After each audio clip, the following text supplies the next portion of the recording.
Biaya kampanye mahal, mau nyapres mahal, mau daftar menjadi CEO di salah satu perusahaan juga mahal. Gak usah jauh-jauh deh, pemilihan RT dan pemilihan RW juga mahal, apalagi pemilihan kepala desa. Mahal juga. Sebenarnya apa sih manusia tuh? Pengen banget deh sama ambisi kekuasaan. Assalamualaikum warahmatullahi wabarakatuh. Berjumpa lagi tentunya bersama saya Ihsan Patel di IPTV. Iran tengah menghadapi lonjakan stok minyak yang tak terserap pasar. Kecemasan adalah bagian dari hidup manusia. Baik, dari minyak goreng sampai tahu tempe, semuanya tak lagi ramah di kantong. Kenapa orang cakep lebih gampang dimaafin? Kenapa orang cakep lebih punya privilege? Belum bisa menikmati air bersih secara maksimal. Prajurit yang lebih menarik dinilai lebih Setiap cerdas yang dan hidup lebih baik. memiliki masalah dan IPTV membahasnya. Dari dulu sampai dengan sekarang, manusia penuh dengan misteri. Baik manusia yang masih hidup atau manusia yang sudah mati. Pola pikirnya unik, gagasannya rentan akan resiko, dan beberapa keadaan hidupnya selalu dipertanyakan. Sebetulnya keinginan manusia hidup di dunia ini apa sih? Tapi karena keinginan manusia itu sangat amat banyak, saya pengen bahas kenapa nih banyak sekali orang-orang yang pengen banget jadi pemimpin, pengen menguasai sesuatu, pengen menguasai wilayah, dan berambisi untuk menguasai banyak kelompok. IPTV kali ini mendapatkan tema yang cukup menarik. Mari kita bahas. Setidaknya ada beberapa alasan kenapa manusia sangat amat berambisi kepada kekuasaan atau kepada kedudukan. Warisan evolusi. Nah, ini menarik banget nih.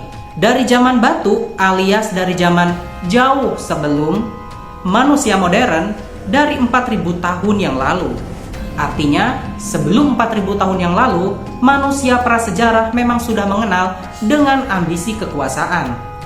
Pada zaman itu, banyak sekali kepala suku, manusia-manusia yang memiliki kekuatan untuk berburu, mengkontribusikan makanan pada kelompoknya, memindahkan area untuk nomaden, dan masih banyak lagi yang dilakukan oleh orang-orang di masa prasejarah. Pada masa itu, siapa yang kuat, dia yang menang. Dan orang-orang bisa bernaung kepada yang menang. Menjadi pemimpin suku, menjadi penguasa wilayah, dan menjadi pemimpin yang tak terkalahkan sampai tua. Uniknya, manusia zaman dulu, turun-temurun, mereka juga melakukan hal yang sama. Jadi jangan heran, manusia prasejarah sudah melakukan hal itu.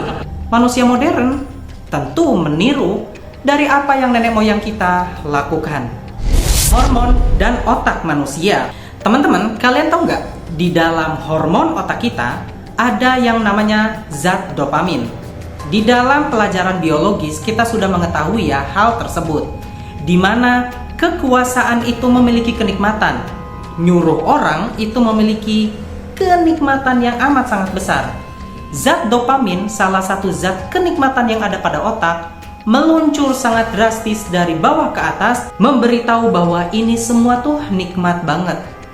Maka dari itu, menjadi pemimpin, direktur, RT, RW, sampai kepada presiden, atau bahkan raja, memiliki kenikmatan yang sangat besar karena bisa memberikan perintah dan mendapatkan kuasa serta fasilitas yang tidak dimiliki oleh gembel. Maka dari itu, otak kita merancang memiliki kenikmatan tersendiri di dalam kekuasaan. Takut akan kematian. Nah, teman-teman, banyak banget nih di antara kita yang takut banget dengan kematian. Lantas hubungannya apa dengan ambisi seseorang terhadap kekuasaan dan terhadap kepemimpinan?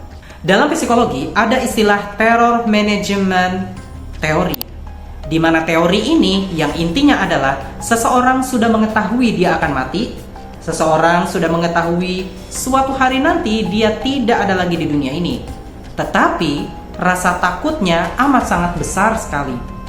Karena ketakutan yang sangat besar inilah dia harus mengamankan posisinya, dia harus memiliki nama sebelumnya, butik yang sangat besar dinamakan dengan tokoh desainernya, gedung salah satu televisi mungkin diberikan nama pendirinya, atau bahkan organisasi silat dan organisasi keagamaan. kadang dinamai foundernya sendiri. Inilah yang membuat orang-orang berpikir bahwa setelah kematian pun dia harus memiliki kenangan yang baik. Dari kenangan yang baik inilah muncul perilaku dari orang-orang yang memikirkan bahwa kekuasaan memang harus digapai sekalipun dia sudah tiada, karena yang meneruskan adalah keturunannya. Antara kontrol dan kehancuran. Pertanyaannya, apakah ambisi kepada kekuasaan dan ambisi kepada kepemimpinan adalah jelek? Jawabannya tidak selalu. Karena dengan ambisi kekuasaan, beberapa orang bisa menjadikan satu buah wilayah mendapatkan pemimpin yang terbaik. Kita tahu ada Nelson Mandela, Soekarno, dan juga pemimpin-pemimpin dunia di masa lalu yang amat sangat hebat. Baik dari sebelum Masehi atau sesudah Masehi di abad modern ini. Banyak sekali pemimpin-pemimpin hebat yang memberikan kesejahteraan kepada banyak sekali masyarakat dan warganya dari ambisi kekuasaan dan ambisi memimpin. Akan tetapi ini menjadi jelek pada saat ambisi kekuasaan menjadi tujuan dan bukan alat. Seharusnya kekuasaan adalah alat, bukan tujuan. Alat untuk mensejahterakan manusia, alat untuk bahu-membahu memberikan pertolongan kepada yang lemah, dan alat untuk menjadi peradaban yang maju dan peradaban yang sejahtera. Nah guys, itu tadi. Apa yang sudah saya bahas di atas adalah kenapa sih orang-orang berambisi banget, pengen banget mendapatkan kekuasaan. Dari mulai RT, RW, lurah, bupati, camat, gubernur, sampai dengan presiden. Atau bahkan wakil presiden.